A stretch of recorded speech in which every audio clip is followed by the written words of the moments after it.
拿出冷凍三色豆放進鍋子裡，裡面還有芋頭塊，等等等等等等，這個組合是要幹嘛啦？竟然還加入了意大利麵條，真的是逐漸母湯。盛出裝盤之後，放上香菜點綴，成了這道芋泥三色豆香菜意大利麵。我不喜歡三色豆，香菜也不行接受。另外这道培根放下去爆香，步驟看似正常，没想到還淋上了貨真價實的黑糖珍珠。珍珠是好吃的，但是加在一起就很奇怪。意大利麵裹上紫色芋泥醬汁，配料是台灣人最熟悉的三色豆和香菜，整體吃起來偏甜。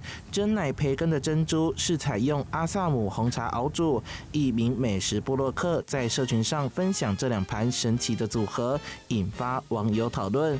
前總統蔡英文也來留言，表示這算是台灣人跟世界交朋友的方式，我相信歐洲的朋友會諒解。這個發明的人是怎麼想到這個黑暗料理的？而且我覺得應該會引發國際眾怒吧。年輕人就是要有一點新的嘗試吧，新的創意，說不定會有新的火花，不一定不好吃。當初其實這個品項老闆在4年前就已經發明出來了，他只是想說今天終於可以在這邊實現這樣子，然後他的想法就只是想說，可以把台灣人最討厭的3種東西結合在一起。創意無極限，意大利麵融合台灣味，討厭的人討厭，喜歡的人會很喜歡。業者坦言，大多數人會點，只是拿來拍照圖個新奇。